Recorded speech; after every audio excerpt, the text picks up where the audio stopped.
Kajian Islam Ilmiah di Roja TV dan Radio Roja. Banyak sekali orang-orang yang menyepelekan orang-orang yang lemah, menghinakan, merendahkan. Sementara Nabi kita yang mulia SAW mengajarkan kepada kita, merekalah sebab keberkahan datang. Saksikanlah kajian Islam Ilmiah di Roja TV dan Radio Roja. Alhamdulillah, nahmaduhu wa nasta'inuhu wa nastaghfiruh.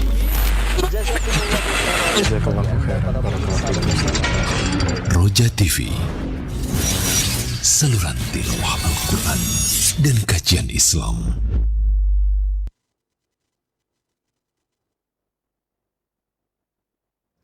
Assalamualaikum warahmatullahi wabarakatuh. Alhamdulillah, wassalatu wassalamu ala rasulillah Nabiyina Muhammadin wa ala alihi wa sahbihi wa man wala. Asyhadu an la ilaha illallah wahdahu la syarikalah wa asyhadu anna Muhammadan abduhu wa rasuluh, amma ba'd. Ikhwatul Islam, kaum muslimin dan muslimat, sahabat Roja yang semoga dirahmati dan dimuliakan oleh Allah Subhanahu wa taala dimanapun Anda berada. Alhamdulillah, pada kesempatan Rabu pagi di pekan ketiga ini kita dapat berjumpa kembali dalam kajian Islam Ilmiah yang insya Allah dari pembahasan kitab Bahjatul Qulubil Abror yang akan disampaikan oleh guru kita Ustadz Abu Fairuz Ahmad Ridwan MA Hafidhahullah Ta'ala secara langsung dari Batam. Untuk pembahasan pagi hari ini kita akan melanjutkan pembahasan kita berkaitan tentang iri yang diperbolehkan. Di akhir sesi nanti, bagi Anda yang bertanya seputar pembahasan pada kesempatan pagi hari ini, Anda dapat bertanya baik melalui layanan telepon ataupun melalui pesan WhatsApp di nomor 0218236543. Ikhwatul Islam, kaum muslimin dan muslimat, mari kita sama-sama simak pemaparan materi kepada Ustadz Abu Fairuz Ahmad Ridwan MA Hafidhahullah Ta'ala. Kami persilahkan, falyatafaddal masykura ya Ustadz. Jazakallahu khairan. Bismillahirrahmanirrahim. Alhamdulillahi rabbil alamin wal aqibatu lil muttaqin fala udwana illa 'alal zalimin.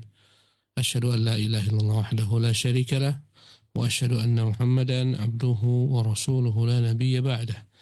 Amma ba'du, rabbi shrah li sadri wa yassir li amri wa hlul 'uqdatam min lisani yafqahu qawli.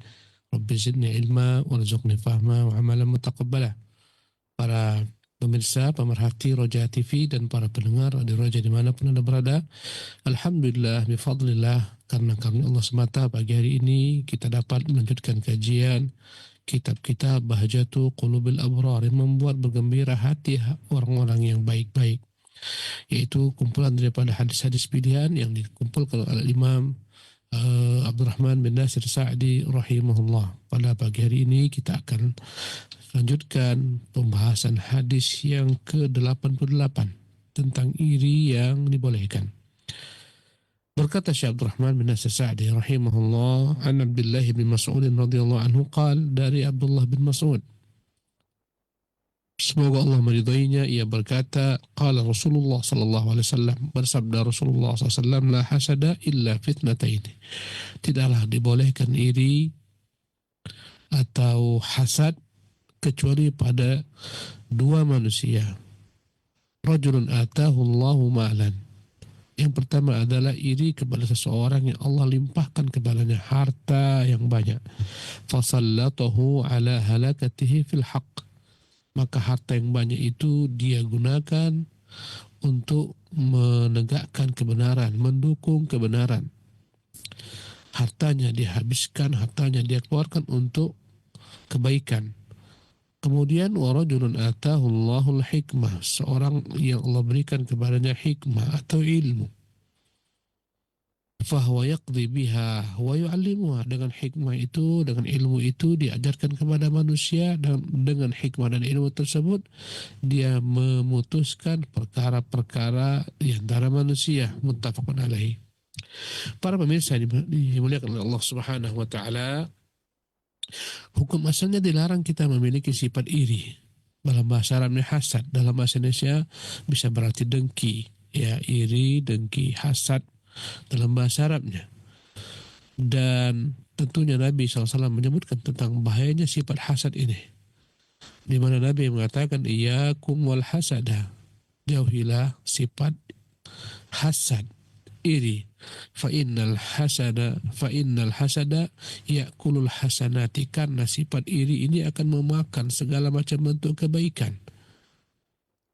Kama ta'kulun narul hatab, sebagaimana api menghabiskan kayu bakar.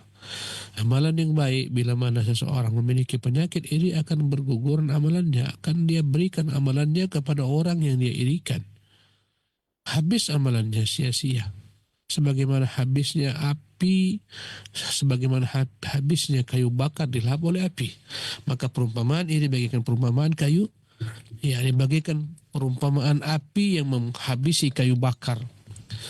Jemaah yang dimuliakan oleh Allah Subhanahu wa taala, ini menunjukkan betapa jeleknya iri ini, sifat dengki ini, dan ini adalah yakni sifat penyakit dosa yang pertama kali diperbuat oleh makhluk ciptaan Allah Jalla wa ala. Sifat iri ini berawal bermula daripada iblis yang merasa iri dengan kenikmatan, kemuliaan Allah berikan kepada Adam alaihissalam, sehingga iblis mengatakan, ana khairun minhu, saya lebih baik daripadanya. Ya, mengapa saya harus sujud kepadanya sementara saya lebih baik daripadanya? Khalaqtahu min tin wa khalaqtani min nar wa khalaqtahu min tin. Asal kejadian saya kau ciptakan dari api, asal kejadiannya kau ciptakan daripada tanah. Dengan iri inilah akhirnya Allah Subhanahu wa taala mengusir iblis. Jemaah yang dimuliakan oleh Allah Subhanahu wa taala. Berkata Syekh Abdul Rahman, al-hasadu naw'an. Iri itu dibagi dua. Naw'un muharramun madhmumun ala kulli hal. Dialah yang pertama, iri yang dilarang, yang haram, tercela dalam segala keadaan. Ya, tercela selama-lamanya. Apa iri yang tercela? Apa dengki yang tercela ini? Wa huwa an yatamanna zawala ni'matillahi 'anil 'abdi. Dia berharap agar nikmat Allah yang diberikan kepada seorang hamba itu habis, punah, pindah, hilang. Ya. Dia berharap kalau apa yang Allah berikan berupa kebaikan kepada seorang hamba ciptaan Allah SWT itu hilang. Baik diniyatan atau dunyawiyah. Baik sifatnya adalah iri kepada perkara agama, ya. Dia iri jika melihat ada orang yang saleh, iri. Dan ingin kalau orang tersebut tidak menjadi saleh agar menjadi sepertinya. Rubama yawaddul ladzina kafaru law kanu muslimin. Orang-orang kafir itu iri kepada orang-orang Islam. Mereka berharap nanti di hari kiamat kalau mereka itu dahulu kala Islam. Ya, jadi segala macam kenikmatan yang Allah berikan kepada seorang berupa ilmu dan macam-macam ya, harta yang diinfakkan, orang tersebut iri kepadanya dan ingin berharap berandai-andai kalaulah itu semua nikmat hilang dari orang tersebut. Ini iri yang tercela, yang berkaitan dengan iri terhadap perkara-perkara agama. Ya, iri orang ini selalu puasa sunnah, orang ini selalu qiyamul lail, dan ingin berharap kalaulah orang itu tak lagi melakukan kebaikan-kebaikan tersebut. Ya, ini tercela dalam perkara yakni agama. Iri dalam perkara dunia pun sama kondisinya. Iri bila mana Allah berikan kepada seorang kekuasaan, jabatan, pangkat yang dia syukuri, yang dia manfaatkan untuk kebaikan. Orang tersebut iri melihat ada orang kaya, dia ingin kalaulah kekayaannya hilang. Kalau harta bendanya terbakar, harta bendanya yakni dibobol maling, kalaulah usahanya tumpur dan semacamnya. Ini adalah perkara yang tidak disukai, dibenci, haram, dan inilah penyakit iblis. Dia ingin kalaulah kemuliaan yang Allah berikan kepada Adam alaihissalam itu hilang, dipindahkan kepada dirinya. Ya billah. وسواء أحب ذلك محبة استقرت في قلبه ولم يجاهد نفسه عنها. Baik ini tersebut hanyalah sesuatu yang mendekam dalam dirinya, dalam hatinya, tak dia suarakan, ya, tidak dia ekspresikan dalam bentuk ucapan, ekspresikan dalam bentuk perbuatan. Karena orang iri itu ada yang hanya iri sampai yang pada tingkat iri dalam hatinya, ingin supaya kenikmatan yang ada pada orang itu hilang. Ya, tapi tak dia suarakan, tak dia ucapkan, hanya dalam hati semata. Dan ini sudah bermasalah, dan ini adalah merupakan dosa besar. Subhanallah. Kenapa dosa besar? Karena sesungguhnya orang yang iri tersebut hakikatnya sedang menghujat Allah, sedang menggugat takdir Allah, seolah-olah dia mengatakan, ya Allah, engkau bukan Tuhan yang adil, engkau bukan Tuhan yang bijaksana, mengapa kenikmatan ini pindah kepada si fulan, engkau diberikan kepada si fulan, mengapa tidak kepada aku? Artinya orang yang sedang hasad ini, yang iri ini, hakikatnya sedang berhadapan dengan Allah. Dia menghujat takdir Allah Subhanahu wa Ta'ala. Ya, dia bukan sedang berhadapan dengan orang yang dia irikan, tapi berhadapan dengan Allah Jalla wa'ala. Karena itu dosa besar. Karena itulah dia begitu tercela, karena seolah-olah menganggap Allah tidak memiliki keadilan, tidak memiliki sikap adil, sikap bijaksana, hikmah. Ya, karena itulah dia merupakan dosa besar. Kemudian tentunya yang kedua lebih parah, bukan hanya sekedar mendekam dalam hatinya, tapi dia suarakan, dia ekspresikan. Berkata Syekh Abdurrahman, ya, fayatamanna an yakuna lahu mithlaha. Kata beliau rahimahullah, وهو أن يتمنى زوال نعمة الله عن العبد دينية أو دنيوية ya وسواء أحب ذلك محبة استقرت في قلبه, yakni iri terhadap seseorang atas nikmat Allah berikan kepadanya, baik nikmat dunia maupun nikmat agama, dan iri tersebut baik dia hanya terpendam, tersimpan dalam hatinya, mengakar di hatinya. Walau bijahid nafsahu anha, tapi dia tidak berupaya untuk memerangi sifat iri tersebut. Ya. Atau yang kedua lebih parah daripada itu, awsa'a ma'a dzalika awsa'a ma'a dzalika fi izalatiha wa ikhfa'iha. Ya. Jadi orang tersebut iri, dia tidak berusaha untuk bermujahadah menghilangkan rasa itu tersebut dalam hatinya. Ya, atau tak berusaha untuk menyudahinya, menyembunyikannya. Ya. Ya. Yang pertama, dia hanya sekedar iri yang terwujud dalam hatinya belaka ada. Ataupun yang kedua, sama adalik, dia ekspresikan dalam bentuk upayanya, usahanya, baik dalam perkataan maupun perbuatan, fi izalatiha, ya, wa ikhfa'iha, dia berusaha untuk menghilangkan kenikmatan yang ada pada orang tersebut, ya, menghilangkannya. Ini lebih parah. Wahada akbah, ini lebih buruk. Fa innahu zulmun mutakarrir, karena ini dianggap adalah dosa yang berulang-ulang, dosa yang bertimpa-timpa. Ini iri kuadrat. Jadi iri itu yang tercela itu dibagi menjadi dua. Ada iri yang hanya sekedar mendekam di hati, ingin agar nikmat orang tersebut hilang dan dia tidak berusaha untuk bermujahadah, memerangi yang terdapat di dalamnya. Atau yang kedua, diekspresikan dalam bentuk perkataan, perbuatan. Muncullah kata-kata yang tak baik, yang akhirnya dia menggunjing orang yang bersangkutan atau menyebutkan aibnya, celanya, bahkan mungkin dalam bentuk upaya bagaimana supaya harta yang ada padanya hilang. Ya, bagaimana supaya usahanya gulung tikar. Ini sifat yang begitu buruk. Allah musta'an. La haula wa la quwata illa billah. Jadi jemaah sekalian, ini adalah iri yang tercela. Wa hadha an-naw' huwa alladhi ya'kul hasanati kama ta'kulu an-narul hatab. Inilah iri yang dikatakan Nabi SAW memakan habis kebaikan seseorang sebagaimana api yang habis dilahap oleh kayu bakar. Allahu Akbar. Habis amal kebaikannya akan dia pindahkan, transfer kepada orang yang dia irikan. Allahu Akbar. Habis, cepat amalannya habis, sebagaimana cepatnya kayu bakar itu dilahap oleh api, habis punah menjadi debu, tak ada lagi bersisa. Wa naw'u tsani, dan ada penjenis iri yang kedua, dan ini yang kita bahas pagi hari ini, an la yatamanna zawala ni'matillahi 'anil ghair. Dia tidak pernah berharap nikmat yang ada pada orang lain itu hilang. Walakin yatamanna husula mithliha lahu, tapi dia berharap kalaulah dia pun mendapatkan kenikmatan yang dia lihat ada pada orang lain, sebagaimana orang lain dapat kenikmatan, dia pun berharap dapat kenikmatan pula. Ya, dia lihat ada orang yang saleh, orang yang rajin beribadah, taat, dia pun iri dan ingin kalaulah dia menjadi orang seperti itu pula, menjadi orang yang saleh, orang yang taat. Ya, atau dia melihat ada orang yang punya harta banyak, itu orang dermawan, berinfak kemana-mana, dia pun iri, ingin kalaulah sekiranya Allah berikan kepadanya harta yang banyak. Dia ingin berinfak sebagaimana si fulan. Tidak pernah punya niat agar kenikmatan yang ada pada orang tersebut hilang, tidak. Tapi dia ingin mendapatkan apa yang dapatkan oleh si fulan dari nikmat Allah Subhanahu Wa Taala. Ini iri yang tidak dilarang. Ini dalam bahasa Arab lebih tepatnya disebut dengan nama ghibtah, cemburu atas sesuatu nikmat, dan dia berharap kalaulah nikmat itu pun dia peroleh pula, dengan tanpa keinginan untuk menghilangkan nikmat tersebut dari orang lain. Ya. Ini yang disebut dengan nama ghibtah, dan ini yang termuat dalam hadis ini. Kata Nabi, tidak boleh iri kecuali kepada dua jenis manusia.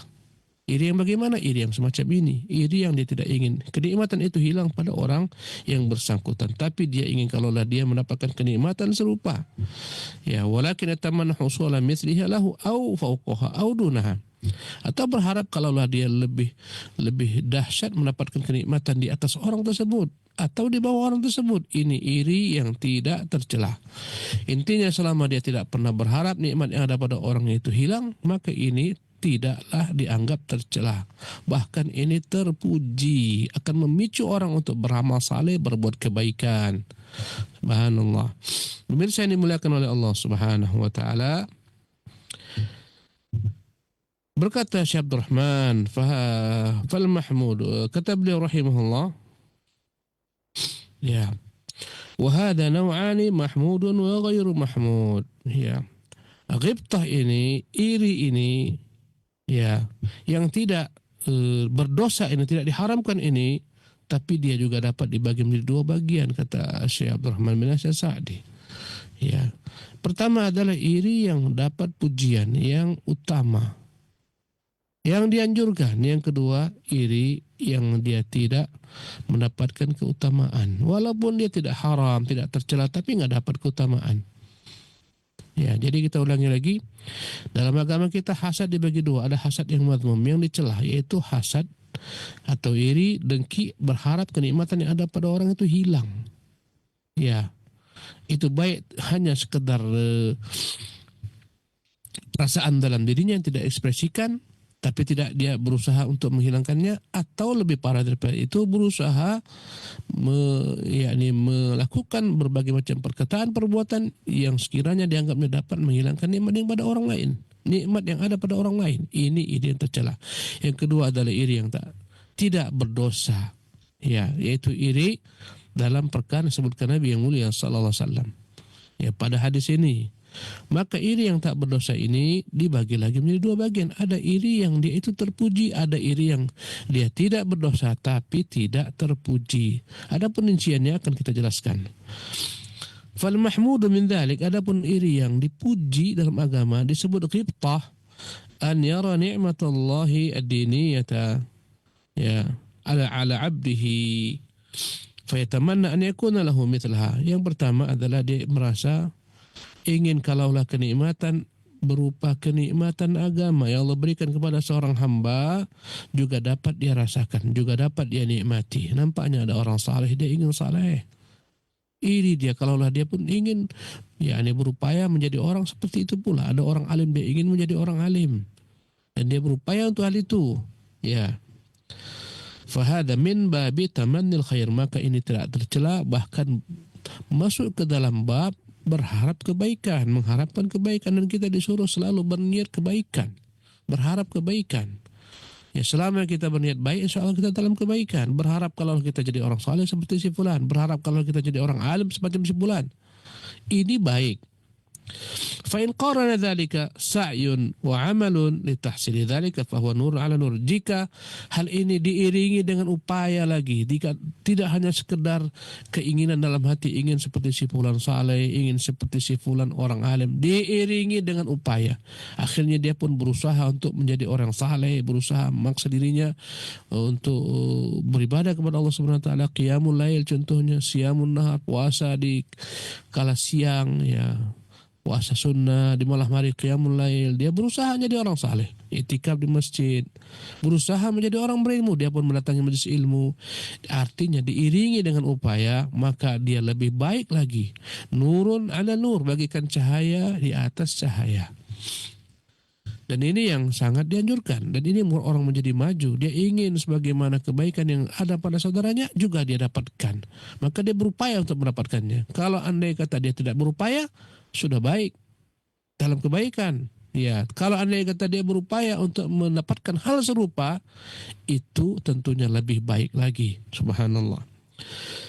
Pemirsa yang dimuliakan oleh Allah Subhanahu wa taala, berkata Syekh Abdul Rahman, wa a'dhamu man yughbad, dan orang yang paling layak kita cemburu iri kepadanya, man kana indahu mal, orang yang punya harta, qad hasala lahu min hillihi, yang dia dapatkan dari jalan yang halal.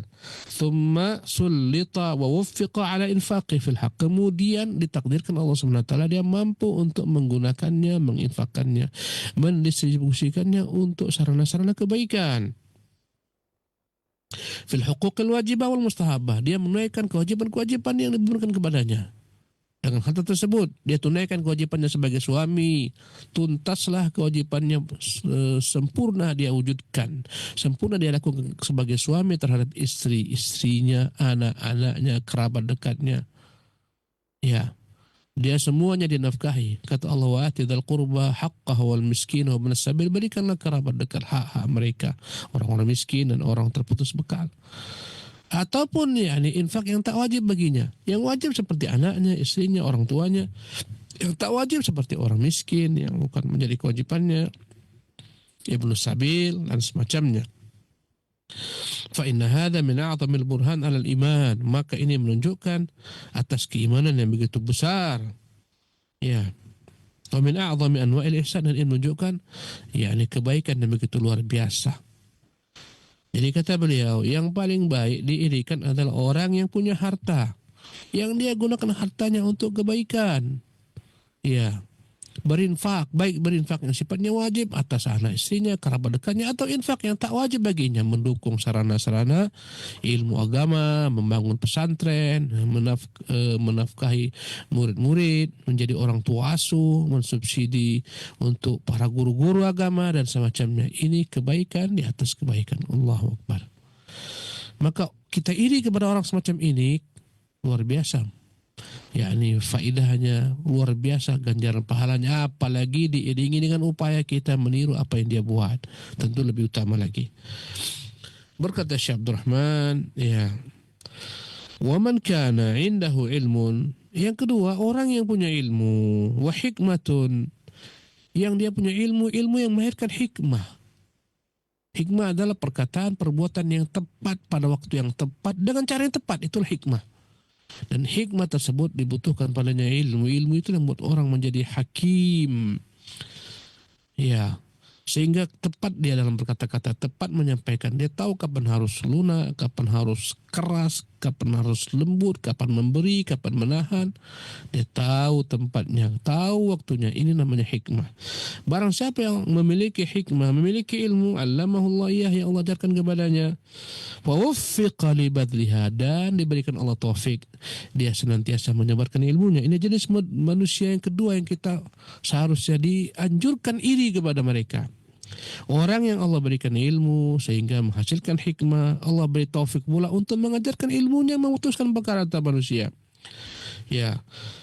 Fawaffiqa li badriha fit ta'limi wal hukmi bainan nas, dia memutuskan perkara orang berselisih. Fahadhanin naw'ani minal ihsan la yu'adiluhuma syai'un. Tentunya dua hal kebaikan ini adalah kebaikan yang tingkat tinggi yang tak akan dapat ada bandingannya. Subhanallah.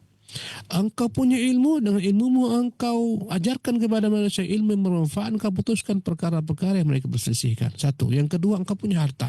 Dengan hartamu engkau mendukung segala macam kebaikan, membantu manusia, berinfak, bersedekah, mendirikan sarana-sarana kebaikan, pendidikan, panti asuhan, masjid. Nurun ala nur, cahaya atas cahaya. Allahu Akbar.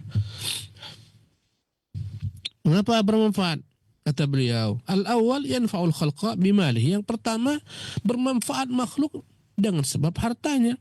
Orang mengambil manfaat daripada hartanya. Wa yarfa'u hajatihim. Ya, di mana dia berusaha untuk menunaikan hajat mereka, keinginan mereka, kebutuhan mereka. Ada orang fakir miskin yang butuh dengan makanan, minuman, sembako, dia berikan.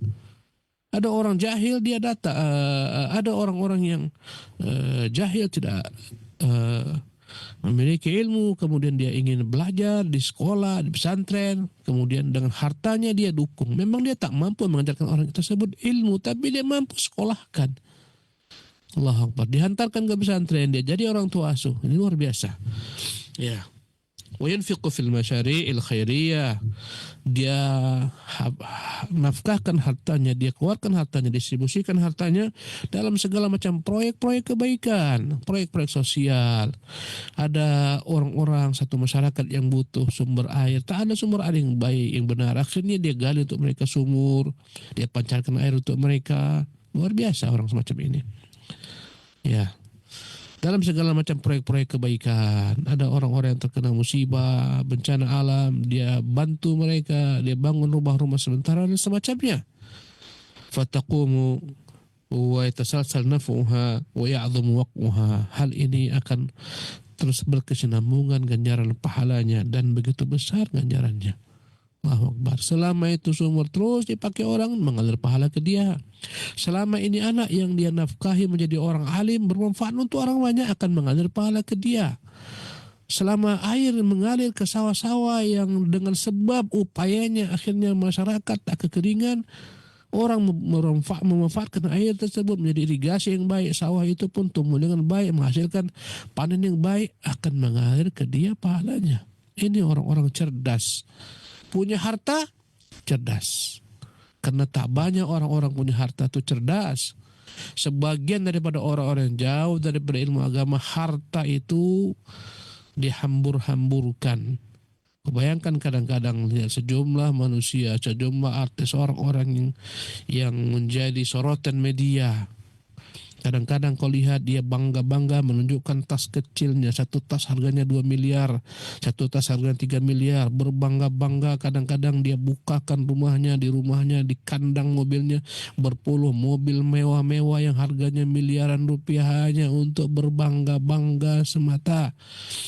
Subhanallah, untuk konten agar banyak orang menyaksikan, agar dapat harta semakin banyak lagi. Subhanallah, padahal kalau dia berakal sehat, satu mobilnya dia jual, mungkin bisa membangun satu masjid 2 tingkat. Allahu Akbar. Berpuluh mobil mewah untuk apa?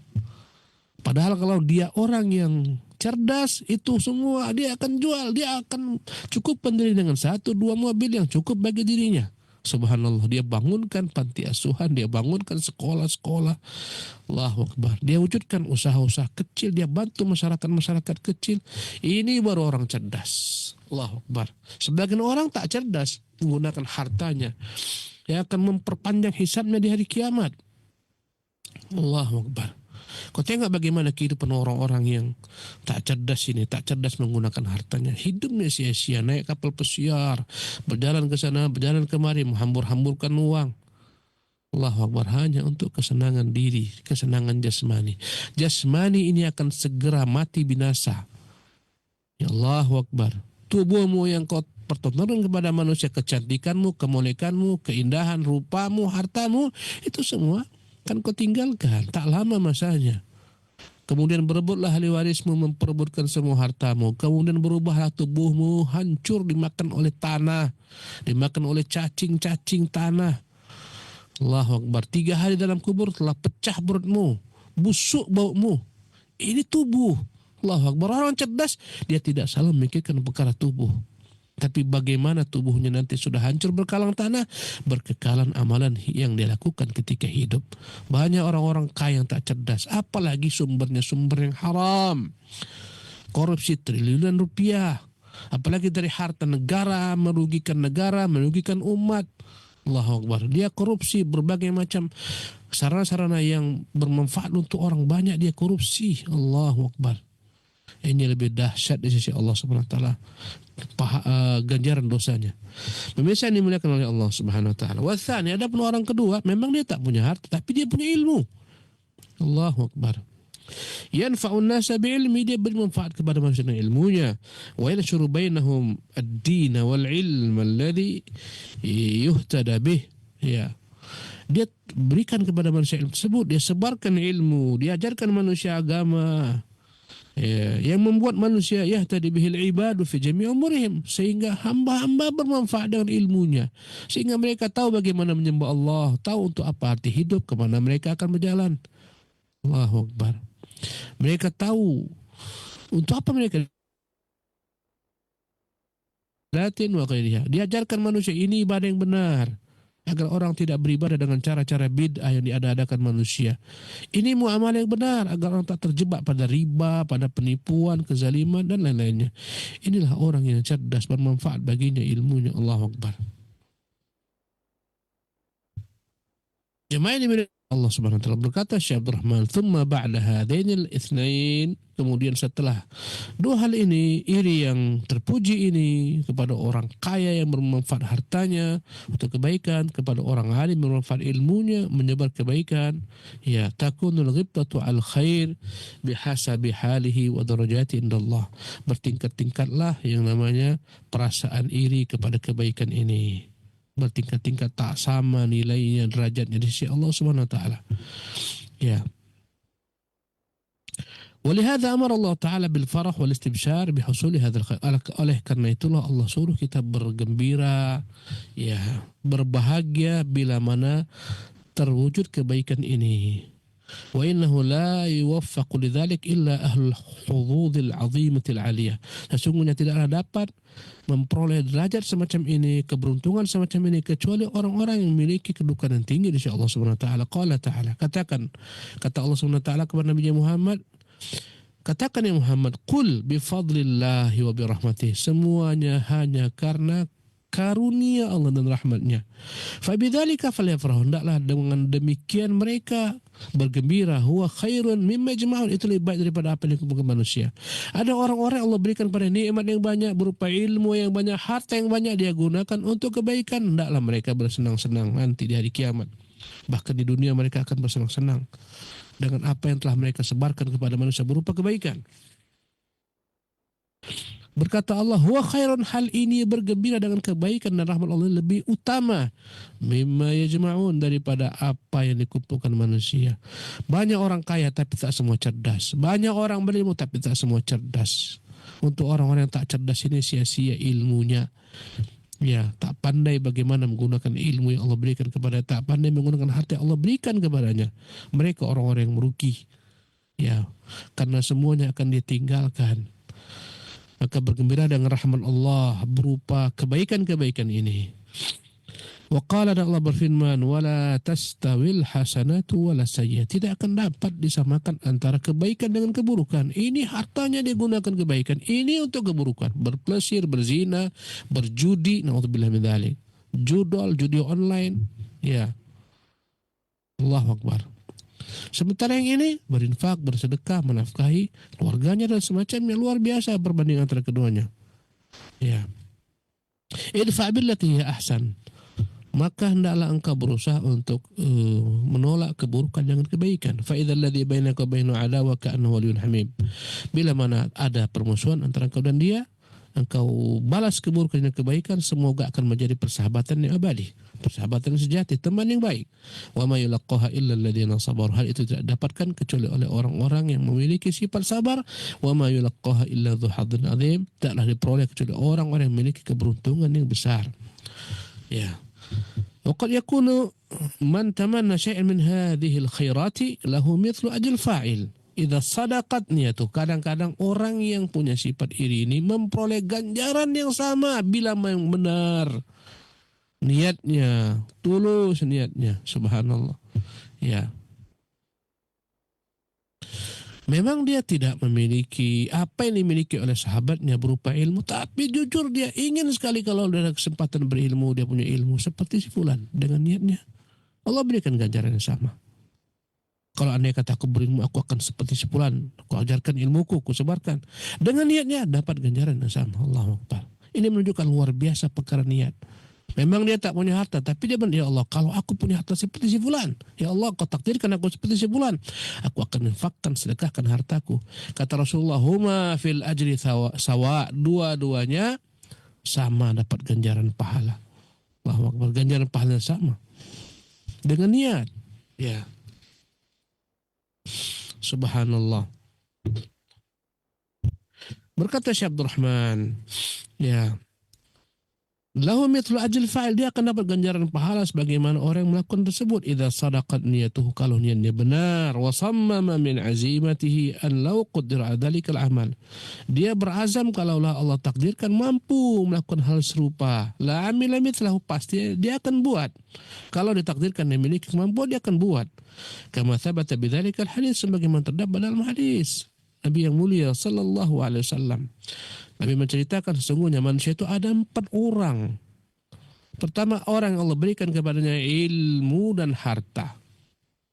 Ya, maka dengan ilmunya dia mampu menggunakan hartanya pada kebaikan. Dia punya ilmu, punya harta. Maka dengan ilmunya dia gunakan hartanya untuk segala macam sebab-sebab kebaikan.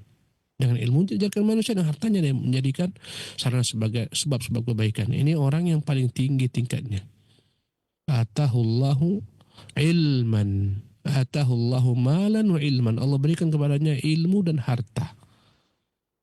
Maka dengan ilmu tersebut hartanya benar-benar bermanfaat baginya. Yang kedua adalah orang yang Allah berikan kepadanya ilmu tapi tak diberikan kepadanya harta. Dan orang yang berilmu ini mengatakan, ya Allah, sekiranya aku punya harta sebagaimana si fulan, aku akan buat apa yang dia buat. Kata Nabi, fahuma fil ajri sawaun, maka dua-duanya dapat ganjaran yang sama.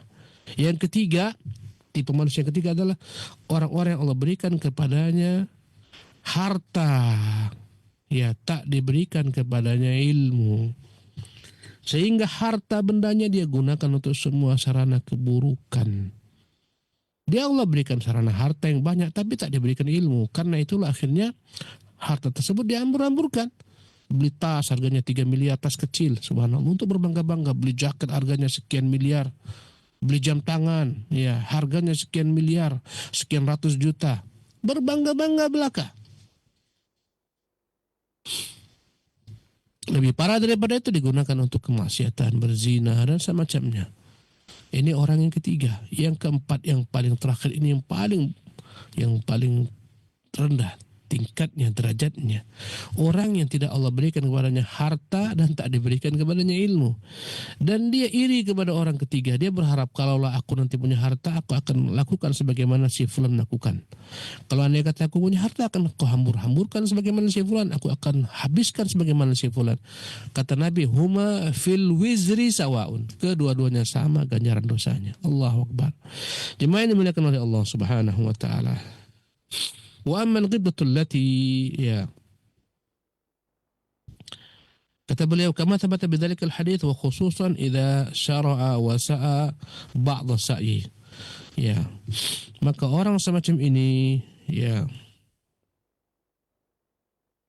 akan menjadi lebih baik lagi jika dia berupaya untuk meniru hal serupa, melakukan segala macam, yakni perkataan, perbuatan yang akan mewujudkan hal tersebut. Berkata Syekh Abdurrahman, wa ammal ghibtatul lati huwa ghairu mahmuda, adapun iri yang dia itu tidak berdosa tapi tak terpuji.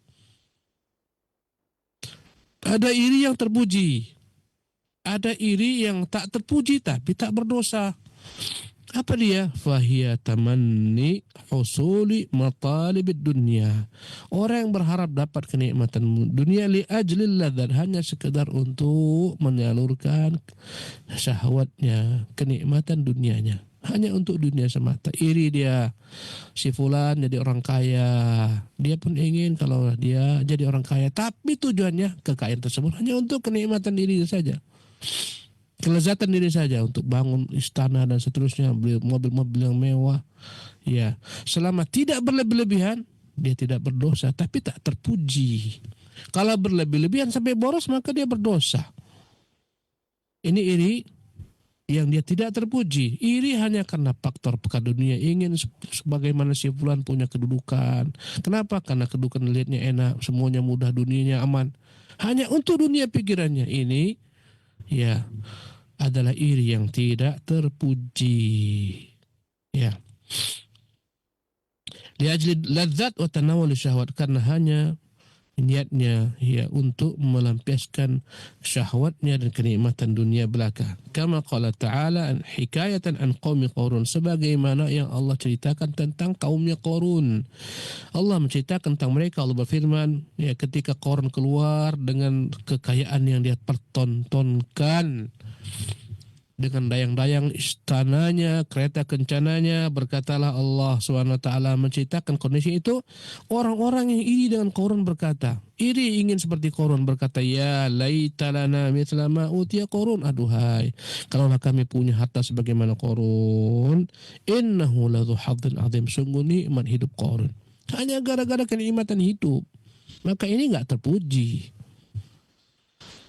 فإن تمنى مثل حالتي من يعمل السيئات فهو بنيته ووزرهما سواء. Kalaulah ternyata enggak sampai di situ, dia iri karena si fulan itu punya harta, punya kekayaan, punya jabatan digunakan untuk maksiat, dia pun iri, ingin pula seperti itu, ingin pula bermaksiat, ingin pula menghambur-hamburkan hartanya untuk keburukan, maka dengan niat, walaupun dia tak dapat harta, tak dapat kedudukan, tapi dapat dosa dengan niatnya. Fabihada tafsil yattadihul hasad al-madhmum fi kulli hal. Dengan inilah kita dapat mengetahui apa iri yang tercela secara mutlak, wal hasadul ladzi huwa al-ghibtah, dan iri yang sebenarnya adalah merupakan ekspresi cemburu, ingin mendapatkan kebaikan sebagaimana si fulan tanpa menginginkan hilang nikmat tersebut pada orang lain. Alladzi yuhmad fi hal wa yudhammu fi hal. Kita pun tahu kapan iri itu yang dipuji, kapan iri yang tak dipuji. Wallahu alam. Demikian kajian kita pagi hari ini, semoga menginspirasi. Barakallahu fikum ajma'in wa sallallahu wasallam wa barak ala abdihi wa rasulih Muhammad wa akhiru da'wana alhamdulillahirabbil alamin. Kita kembalikan kepada pembaca kita. Tafadhal akhi, barakallahu fik. Jazakumullah khairan wa barakallahu fikum Ustaz atas penyampaian materinya berkaitan tentang iri yang diperbolehkan. Selanjutnya bagi Anda yang bertanya baik melalui layanan telepon seluler ataupun melalui pesan WhatsApp di nomor 0218236543. Pertanyaan pertama akan kita bacakan terlebih dahulu dari pesan WhatsApp. Assalamualaikum warahmatullahi wabarakatuh. Izin bertanya Ustadz, bagaimana cara kita mengetahui apakah perasaan tidak nyaman terhadap keberhasilan orang lain adalah hasad atau hanya dorongan untuk memperbaiki diri? Silahkan Ustadz. Alhamdulillah ba'du. Bagaimana kita membedakan ini hasad dilarang atau ini ghibtah yang dibolehkan? Jawabannya ada sebagaimana kita jelaskan. Bila mana kau ingin yang ada pada orang itu hilang, maka kau terkena hasad. Ya. Kau ingin supaya reputasinya hancur, kau ingin supaya ilmu yang dia dapatkan hancur, ya, atau agar orang-orang meninggalkan ilmunya, kau iri kepadanya, agar orang-orang tak mengambil ilmu daripadanya. Ini menunjukkan hal tersebut tercela. Bila mana tak diiringi dengan perasaan, niat, keinginan agar nikmat itu hilang dari orang tersebut, ya tak mengapa. Bahkan apabila engkau pun berupaya, berusaha, bekerja, mewujudkan apa yang kau inginkan tersebut sebagaimana simpulan yang memilikinya, maka ini akan lebih baik lagi. Cahaya di atas cahaya. Jadi patokannya adalah perasaan ingin nikmat itu hilang daripada orang. Itu yang masalah. Kalau tidak ada perasaan itu, maka tidak jadi masalah, insya Allah. Wallahu a'lam. Jazakumullah khairan wa barakallahu fiik Ustaz atas jawabannya, semoga bermanfaat bagi penanya. Selanjutnya kita coba angkat dari layanan telepon. Halo. Halo, assalamualaikum. Waalaikumsalam warahmatullahi wabarakatuh. Dengan siapa dan di mana? Ibu Aryani di Majalengka. Ya, silahkan Ibu pertanyaannya. Izin bertanya Ustadz, saya pengen menanyakan tata cara sujud syukur itu dilakukan pada posisi duduk atau bagaimana Ustadz? Itu saja. Terima kasih. Assalamualaikum. Waalaikumsalam warahmatullahi wabarakatuh. Silakan Ustaz. Bismillahirrahmanirrahim. Sujud syukur adalah sujud yang dilakukan seorang karena merasa surprise mendapatkan nikmat yang besar. Sebagian orang amalan sujud syukurnya menjadi sesuatu yang bid'ah. Sebagian orang setiap kali lepas salat tiba-tiba langsung dia sujud syukur katanya, mensyukuri nikmat Allah. Tiap kali lepas salat sujud sekali, ini menjadi bid'ah. Sujud syukur adalah sujud yang kau lakukan sebagai tanda kesyukuran kepada Allah SWT atas nikmat yang begitu besar kau rasakan. Yang dia bukan setiap saat, sesekali, yang memang luar biasa bagimu. maka seketika engkau sujud. Ya, misalnya tak pernah engkau bayangkan tiba-tiba ya engkau di satu sekolah ya diundi umroh. Engkau tak pernah bayangkan bisa pernah umroh, bisa pergi umroh. Tiba-tiba engkau dapatkan hal tersebut. Namamu keluar, engkau pergi umroh. Karena engkau merasa gembira seketika engkau sujud. Bagaimana cara sujud syukur? Engkau langsung sujud. Ketika engkau berdiri, engkau langsung sujud. Sujud kepada Allah Subhanahu Wa Taala. Ya. Ketika engkau duduk, engkau langsung sujud. Jadi sujud syukur lakukan dalam segala keadaan. Baik ketika engkau berdiri langsung sujud atau ketika engkau duduk langsung sujud. Tak ada masalah. Ya. Dan apa yang kau ucapkan ketika sujud syukur? Sujud itu, ya sujud syukur tidak datang daripada Nabi SAW. Ada bacaan-bacaan khusus ketika sujud syukur. Ya. Maka kembalikan kepada sujud yang yakni dilakukan oleh Nabi yang mulia SAW, yang dibaca oleh Nabi SAW. Maka sujud syukur, ya tak ada bacaan dari Nabi SAW. Sekiranya kau sujud saja tanpa ada bacaan, alhamdulillah. Karena sujud itu adalah merupakan ibadah. Ya. Bila mana engkau ingin membaca bacaan, maka tak mengapa sekiranya engkau mensucikan Allah. Katakan subhana rabbiyal a'la sebagaimana engkau berdoa ketika salat. Katakan subhana rabbil a'la. Jadi sujud syukur sesuai dengan kondisi keadaan. Bila engkau berdiri langsung sujud, bila engkau duduk langsung sujud.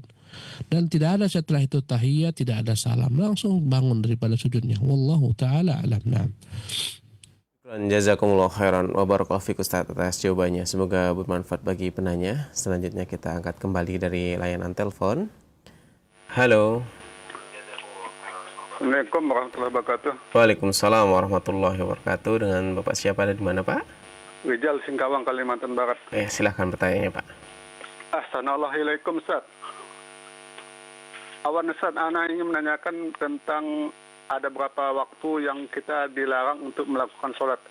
Di antaranya ketika 10 menit sebelum azan zuhur. Untuk mensiasati ketika memasuki masjid 10 menit sebelum azan Jumat itu Ustaz. Bagaimana Ustaz? Apakah 10 menit itu durasinya atau tepat waktu dilarangnya sholat? Mohon penjelasan. Sekian jazakallahu khairan. Assalamualaikum warahmatullahi wabarakatuh. Waalaikumsalam warahmatullahi wabarakatuh. Silakan Ustaz. Bismillah, alhamdulillah, ba'du. Nabi yang mulia SAW yakni melarang kita sholat pada 5 keadaan. Ya. Pertama, selepas subuh. Dilarang sholat sunnah, kecuali 2 sunat fajar. Bila mana engkau terluput, tak sempat melaksanakan sunat fajar, maka dibolehkan setelah salat subuh engkau kerjakan 2 rakaat sebagai pengganti yang terluput. Yang kedua, ketika matahari pas di atas kepala. Ya. Afwan, yang kedua, ketika matahari akan terbit. Maka engkau tak boleh sujud ketika matahari akan terbit sampai matahari terbit dan naik sepenggalah. Jadi yang pertama dan kedua, pertama setelah subuh, maksudnya setelah subuh. Yang kedua ketika matahari mau terbit. Ya, sampai terbit dulu, tunggu dulu sampai naik matahari sepenggalah sekitar 10 sampai 15 menit. Ya, lebih aman 15 menit baru kau boleh kerjakan salat sunnah. Ya. Dua-dua. Yang ketiga ketika pas matahari di atas kepala kita. Dilarang salat. Dia bahkan dilarang menguburkan jenazah. Sebagaimana tadi yang kedua, ketika matahari mau terbit nggak boleh menguburkan jenazah sampai matahari terbit naik sepenggalah baru boleh. Kalau mau terbit dilarang. Ya. Jadi yang ketiga, waktu terlarang adalah ketika matahari pas di atas kepala. Dilarang salat, dilarang menguburkan jenazah. Yang keempat, yang dilarang adalah setelah asar. Ya. Yang kelima, dilarang ketika matahari akan tenggelam. Sampai tenggelam terlebih dahulu baru boleh sholat. Inilah 5 waktu yang dilarang kita sholat padanya. 3 waktu diantaranya itu bahkan dilarang menguburkan jenazah pula. Kapan yang dilarang menguburkan jenazah? Ketika matahari akan terbit sampai dia naik sepenggalah. Ketika pas di atas ubun-ubun sampai tergelincir. Yang ketiga ketika mau tenggelam sampai tenggelam terlebih dahulu. Jemaah yang dimuliakan Allah Subhanahu wa taala, inilah waktu-waktu yang terlarang untuk mengerjakan salat. Maksudnya apa? Salat sunnah. Adapun salat fardu, bila mana engkau terluput baru bisa mengerjakan ketika matahari mau terbit karena kau ketiduran, kerjakan, enggak ada masalah. Kau bangun matahari mau terbit. Bahkan kalaupun matahari sudah terbit, kerjakan, nggak ada masalah. Kalau kau ketiduran, yang kita bicarakan adalah sholat-sholat sunnah. Tetapi para ulama berselisih tentang beberapa sholat yang memiliki kekhususan. Mereka sebutkan dengan sholat dawatul khusus. Di antaranya adalah sholat tahiyatul masjid. Sebagian ulama berpendapat, dan itu yang kita pilih. Kapanpun engkau masuk masjid, silahkan kerjakan sholat tahiyatul masjid. Kau masuk masjid setelah subuh, orang-orang baru mengerjakan sholat, kerjakan sholat sunnah tahiyatul masjid. Kau masuk ketika matahari mau terbit, ketika matahari naik sepenggala, tak peduli. Kapanpun kau masuk masjid, kerjakan sholat. Karena ini sholat adalah sholat khusus yang mengecualikan larangan-larangan yang 5 tadi. Kata Nabi, idza dakhala ahadukumul masjid fala yaq'ud hatta yarka'a rak'atain. Kalau salah seorang masuk masjid, janganlah dia langsung duduk sampai mengerjakan 2 rakaat. Ya, sebagian mengatakan tak boleh, tetap lebih diutamakan al-hadar, lebih diutamakan larangan.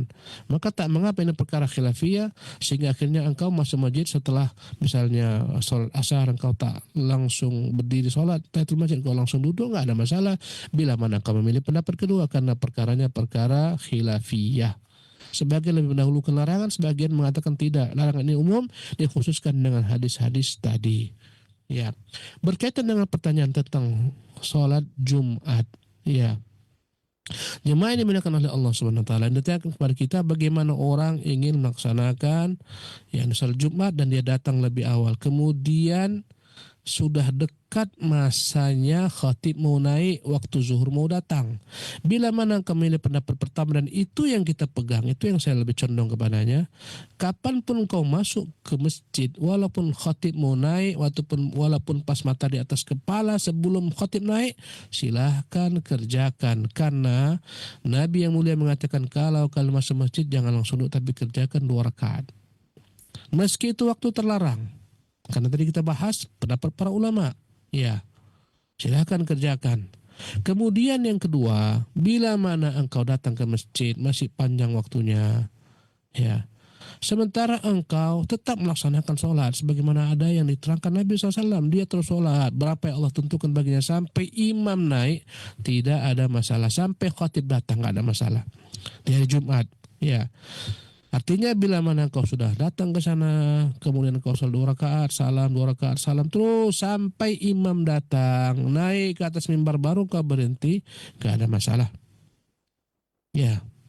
Tetapi bila mana engkau tetap berpatokan dengan pendapat kedua, waktu terlarang itu dilarang sholat padanya, maka engkau hendaklah berhenti 10 menit sebelum khatib naik, karena itu waktu-waktu yang terlarang salat. Bila mana engkau memilih pendapat kedua, ya, bila mana engkau memilih pendapat pertama dan mengikuti hadis yang Nabi yang selalu katakan, salatlah dia sebagaimana Allah tentukan baginya sampai imam naik, maka silahkan. Dan saya lebih condong memilih pendapat pertama. Kapanpun datang silahkan salat. Kapanpun engkau sholat Jumat, bila mana sebelumnya engkau sholat sunnah terlebih dahulu sepanjang yang kau mau sampai naik khatib, silahkan. Bila mana engkau berpendapat pertama, dan ini lebih rajih menurut pandangan kita, wallahu ta'ala a'lam. Jazakumullah khairan wa barakallahu fiik Ustaz atas jawabannya. Semoga bermanfaat bagi penanya. Selanjutnya akan kita bacakan dari pesan WhatsApp. Assalamualaikum warahmatullahi wabarakatuh. Fan Ustaz izin bertanya, jika kita merasa tidak senang atas kebahagiaan orang lain, apakah hal tersebut otomatis termasuk hasad? Meskipun kita tidak secara aktif berusaha merugikan mereka, Ustaz. Syukron jazakumullah khairan. Silakan Ustaz. Bismillah, alhamdulillah. Bila kau terganggu dengan kebahagiaan seorang, ya, walaupun tak kau suarakan, tak kau ucapkan, tak kau lakukan apapun tindakan, maka engkau sudah masuk ke dalam hasad yang tadi kita bahas. Kau ingin kebahagiaan orang tersebut hilang, masuklah dia ke dalam, ya, tingkat hasad. Bagaimana kalau kau tidak ingin kebahagiaan orang itu hilang, tapi engkau tak nyaman kebahagiaan dapat dia? Sama. Ya. Ketidaknyamananmu ketika melihat orang bahagia menunjukkan engkau tak senang itu nikmat datang kepada orang tersebut. Hakikatnya kau ingin itu nikmat jangan datang ke dia. Subhanallah. Oleh karena itulah, yang mengeluarkan seseorang daripada hasad bila mana dia senang orang bahagia dan dia pun berharap kalaulah dia bahagia seperti tersebut, barulah dia selamat daripada hasad yang tercelah. Wallahu alam. Syukran jazakumullah khairan wa barakallahu fikum atas jawabannya. Semoga bermanfaat bagi penanya. Masih akan kita bacakan dari pesan WhatsApp. Bismillah, Assalamualaikum warahmatullahi wabarakatuh. Izin bertanya Ustadz, apakah wajar merasa hasad terhadap orang lain jika kita merasa sudah berusaha keras tetapi tetap tertinggal dibandingkan mereka? Silakan Ustadz. Alhamdulillah ba'du. Ya. Bila mana engkau tidak punya sama sekali keinginan nikmat yang ada pada orang itu hilang, engkau sudah berusaha maksimal tapi tak dapat. Ya, bila mana hatimu tetap jernih, tidak ingin nikmat yang ada pada orang itu hilang, tapi engkau tak mampu mewujudkan apa yang ada padanya, ketika itu engkau tidak tercelah. Ketika itu engkau wajib menerima ketentuan takdir Allah Subhanahu wa taala. Ketika itu engkau wajib berprasangka kepada Allah Subhanahu wa taala bahwasanya ini mungkin yang terbaik bagiku, karena Allah lebih tahu apa yang terbaik bagi manusia. Tetapi bila mana engkau akhirnya menghujat Allah, mengatakan ya Allah aku berusaha tapi tak mampu, ya Allah engkau tidak adil, kenalah dia. Ya. Oleh karena itulah syokianya orang ketika sudah berusaha, nampak orang sukses, kaya raya, dia pun berusaha ternyata nggak kaya, nggak berhasil, usaha dia nggak berhasil, usaha kawan berhasil, dia nggak berhasil. Ya, kawan menimba ilmu berhasil jadi orang alim, dia menimba ilmu payah lambat, tak jadi, tak dapat, tak paham. Ya, selama dia menerima ketentuan takdir Allah Subhanahu wa taala, dia enggak berdosa, bahkan dapat pahala dengan ridha atas ketentuan Allah Subhanahu wa taala. Berprasangka baik kepada Allah dapat pahala, tapi bila mana dia berprasangka buruk kepada Allah, ya Allah aku sudah berusaha tapi aku enggak dapat, ya Allah engkau tak adil, seharusnya aku dapat. Ketika itu dia menjadi masalah. Seorang hamba wajib meyakini apa yang Allah berikan kepadanya itu yang terbaik baginya. Wa asa an tuhibbu syai'an wa huwa syarrun lakum. Berapa banyak kata Allah Subhanahu wa taala kalian menginginkan sesuatu padahal itu sesuatu buruk bagi kalian. Dia ingin satu profesi pekerjaan, ingin suatu tempat dalam suatu perusahaan, tidak Allah Subhanahu wa taala takdirkan. Kaunya dapat. Terimalah ketentuan Allah, mungkin tak baik bagimu. Mungkin ada lebih baik daripada itu, mungkin akan mendatangkan keburukan. Orang wajib menerima ketentuan takdir Allah SWT. Kalau tidak, hidupnya akan menjadi tak nyaman. Berapa banyak orang-orang yang ingin memiliki keturunan, tidak Allah berikan kepada keturunan, sabar. Ya, tak perlu iri kepada orang. Banyak-banyaklah berprasangka baik kepada Allah SWT. Berapa banyak orang ingin kaya, tidak Allah berikan kepada kekayaan, sabar. Terima ketentuan Allah SWT. Boleh jadi itu yang baik bagimu, boleh jadi kau diberi kekayaan, kau menjadi kufur, ingkar, sombong. Terima ketentuan Allah Subhanahu wa taala. Wallahu a'lam. Jazakumullah khairan wa barakallahu fikum Ustaz atas jawabannya. Semoga bermanfaat bagi penanya. Masih akan kita bacakan dari pesan WhatsApp. Assalamualaikum warahmatullahi wabarakatuh. Bagaimana cara menghadapi hasad yang muncul secara tidak sadar Ustaz dalam hati tanpa mengekspresikannya? Apakah ini tetap dianggap dosa meskipun tidak diwujudkan dalam tindakan? Silakan Ustaz. Manusia punya potensi hasad besar, berat. Karena orang kecenderungannya ingin selalu di atas. Ingin selalu top ya, di atas manusia. Itu adalah sifat manusia. Kecuali orang-orang Allah beri kepada mereka rahmat.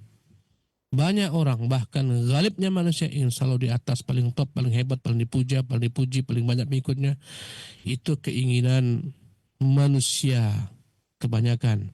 Kecuali Allah rahmati. Orang-orang yang Allah rahmati, dia tidak ingin kecuali kebaikan. Kalaupun dia itu berharap mendapatkan kedudukan, pangkat, jabatan, kekuasaan, kekayaan, dia berniat itu semua untuk mengabdikan dirinya untuk Allah Subhanahu wa taala. Bila mana muncul dalam diri seseorang perasaan tak nyaman dengan kesuksesan orang, itu namanya iri. Tetapi bila dia berupaya memeranginya, menghilangkannya, dia tak sedikit pun mengucapkan kata-kata buruk apalagi tindakan, maka dia tidak akan berdosa. Dia tidak berdosa, bahkan mungkin akan dapat pahala karena dia berusaha menghilangkan keburukan dalam dirinya. Ingat, dia merasa iri dengan seorang, seketika dia berusaha untuk menetralisirnya. Dia tidak ucapkan, dia berusaha menghilangkan, dia kembalikan kepada ketentuan Allah. Ya Allah, engkau lebih tahu kemana engkau letakkan rahmatmu, engkau tumpahkan rahmatmu. Ketika itu dia tidak berdosa. Ingat, agar tak berdosa, dia berupaya untuk menghilangkannya. Sebagian ulama mengatakan boleh juga supaya engkau hilang rasa irimu, ucapkanlah ucapan-ucapan pujian kepada Allah. Katakan, ya Allah, tambahkanlah kepada si fulan lagi keberkahan daripadamu, karunia daripadamu. Allah mazidhu minka fadlan wa karaman. Ya Allah, tambahkan lagi karuniamu kepadanya. Bila mana kau iri dengannya, doakan dia agar Allah tambahkan baginya kenikmatan lagi. Itu untuk menghilangkan rasa irimu. Ya Allah, tambahkan lagi kekayaan si fulan, berkah lagi kekayaannya. Dengan doa tersebut untuk orang yang kau irikan, menunjukkan bahwasanya engkau sudah mengikis rasa iri dalam dirimu. Wallahu ta'ala alam. Jazakumullah khairan wa barakallahu fiik Ustaz atas jawabannya. Semoga bermanfaat bagi penanya. Selanjutnya kami persilahkan untuk Ustaz memberikan ikhtitam untuk kajian kita pada kesempatan pagi hari ini. Tafadhal ya Ustaz. Alhamdulillah ba'du, para pemerhati Roja yang dimuliakan Allah Subhanahu wa taala, para pendengar Roja, memang sifat iri, sifat yang begitu yakni kental senantiasa terkadang muncul dalam diri anak-anak Adam. Karena sebagaimana tadi saya sebutkan, karakter manusia demikian. Sementara akhirat tersebut tidak untuk orang-orang yang ingin ketinggian di dunia ini. Kata Allah, tilka darul akhirah, itu negeri akhirat. Naj'aluha lilladzina la yuriduna 'uluwan fil ardi wala fasada. Kami siapkan bagi orang-orang tidak ingin berbuat kerusakan, ketinggian, kesombongan di muka bumi ini. Jadi jemaah yang dimuliakan Allah Subhanahu wa taala, bila mana kadang datang kepada diri kita sifat ini, melihat ada orang sukses, melihat orang punya kenikmatan macam-macam, maka seketika doakan orang tersebut, langsung kontak doakan, ya Allah, tambahkan lagi nikmatmu kepadanya, berikanlah baginya keberkahan. Itu akan menghilangkan sifat iri dalam dirimu. Subhanallah. Tapi jika engkau pelihara keirian tersebut, tetap engkau tak nyaman dengan keberhasilannya, dengan kesuksesannya, kala itu engkau telah terkena larangan Nabi yang mulia SAW, engkau telah terkena penyakit hasad. Mohon kepada Allah SWT agar Allah mencabut dalam dirimu sifat hasad. Selalu berprasangka baik dengan apa yang tentukan bagimu. Itulah kuncinya. Wallahu ta'ala alam. Wa sallallahu wa sallam wa barak ala abdihi wa rasuli Muhammad. Wa akhiru da'wana anilhamdulillahi rabbil alamin. Wassalamualaikum warahmatullahi wabarakatuh. Assalamualaikum warahmatullahi wabarakatuh. Syukran jazakumullah khairan wa barakallahu fikum Ustaz atas penyampaian materi dan tambahan-tambahan ilmu yang diberikan pada kesempatan pagi hari ini. Semoga Allah Subhanahu wa taala senantiasa memberikan perlindungan dan kesehatan untuk Ustaz beserta keluarga. Dan kami ucapkan syukran jazakumullah khairan atas kebersamaan Anda pada kesempatan Rabu pagi hari ini. Semoga apa yang Ustaz sampaikan dapat menjadikan tambahan ilmu untuk kita semuanya dan bermanfaat untuk kehidupan kita. Kami segenap kru yang bertugas mohon maaf apabila ada kesalahan. Kami undur diri. Subhanakallahumma wabihamdika asyhadu an la ilaha illa anta astaghfiruka wa atubu ilaik. Wassalamualaikum warahmatullahi wabarakatuh. Roja TV, saluran tilawah Al-Quran dan kajian Islam.